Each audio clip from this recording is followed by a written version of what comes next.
మద్యం కుంభకోణంలో ముడుపుల సొమ్మును తరలించడంలో తూడా పాత్రపై సిట్ అధికారులు నిగ్గు తేల్చారు. ఈ కేసులో ఇప్పటికే మాజీ ఎమ్మెల్యే చెవిరెడ్డి భాస్కర్ రెడ్డిని అరెస్ట్ చేయడంతో పాటు తూడాకు చెందిన 4 వాహనాలను ముడుపుల తరలింపు కోసం వాడినట్లు ఆధారాలు సేకరించారు.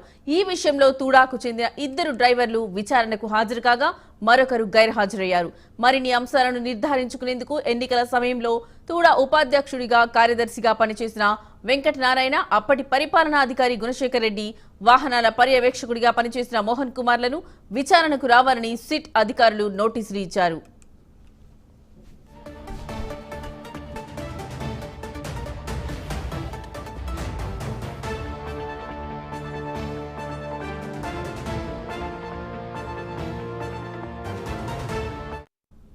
2024 ఫిబ్రవరి నుంచి తూడాకు చెందిన వాహనాలను ముడుపుల తరలింపునకు వినియోగించినట్లు సిట్ అధికారులు సాంకేతిక ఆధారాలు సేకరించారు. వాస్తవానికి ఎన్నికల ప్రకటన విడుదలైన వెంటనే చెవిరెడ్డి ఆధీనంలో ఉన్న వాహనాలను తూడాకు అప్పగించినట్లు, ముడుపులు తరలింపు సమయంలో లాగ్ బుక్లో నమోదు చేయకుండా తూడా డ్రైవర్ల సహకారంతో వాహనాలను వినియోగించినట్లు సమాచారం.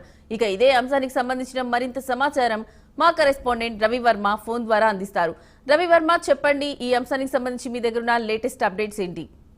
ఎస్ లక్ష్మి, రాష్ట్ర వ్యాప్తంగా సంచలనం సృష్టిస్తున్నటువంటి లిక్కర్ కుంభకోణంలో రోజుకొక మలుపు తిరుగుతోంది. ముఖ్యంగా ఇప్పటికే దాదాపు మాజీ మంత్రులు అలాగే ప్రభుత్వ అధికారులుగా పనిచేసిన అధికారులు అలాగే పార్లమెంట్ సభ్యులు వీళ్ళందరూ కూడా లిక్కర్ కేసులో కేసు నమోదు చేసి అలా కోర్టుల చుట్టూ తిరుగుతున్నారు. అయితే ఈ నేపథ్యంలోనే ముఖ్యంగా తోడాకు సంబంధించినటువంటి అప్పటి చైర్మన్ గా పనిచేసినటువంటి చెవిరెడ్డి భాస్కర్ రెడ్డి నేతృత్వంలోనే లిక్కర్ కుంభకోణం విషయంలో దాదాపు సిట్ విచారణ అయితే కొనసాగుతోంది. దీనికి సంబంధించినటువంటి లిక్కర్ కుంభకోణం డబ్బు నిధులను తోడా వాహనాల్లో తరలించినట్లుగా కూడా సిట్ అధిక విచారణలో స్పష్టమైంది. దానికి సంబంధించినటువంటి తోడా అధికారులకు అప్పటి పనిచేసినటువంటి సెక్రటరీగా పనిచేసినటువంటి వెంకటనారాయణ, అలాగే మాజీ అడ్మినిస్ట్రేటివ్ ఆఫీసర్ గుణశేఖర్ రెడ్డి, అలాగే వెహికల్ ఇన్ఛార్జ్ గా ఉన్నటువంటి మోహన్ కుమార్లను ఇవాళ విచారణకు రావాలని చెప్పేసి నోటీసులు అయితే ఇష్యూ చేశారు. అయితే నోటీసులు అందుకున్నటువంటి అధికారులు అయితే ఇప్పటి వరకు అయితే విచారణకు రాలేదని చెప్పి స్పష్టమవుతుంది.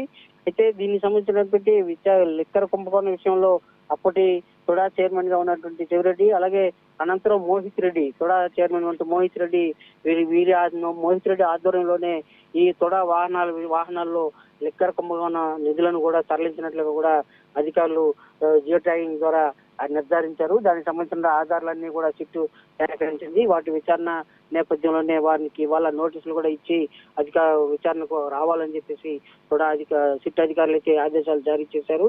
అయితే ఆ ఆదేశాలను వారి పరిగణలోకి తీసుకుని ఇవాళ సిట్ విచారణకు హాజరవుతారా లేదా అన్నది ఇంతవరకు స్పష్టం చేయలేదు. అయితే ఈ సిట్ విచారణలో భాగంగానే లిక్కర్ కుంభకోణంలో కేసు మరింత లోతుగా సిట్ అధికారులు అయితే దర్యాప్తు అయితే కొనసాగిస్తున్నారు.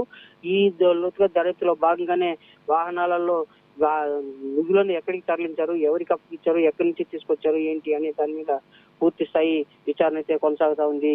Lakshmi, thank you.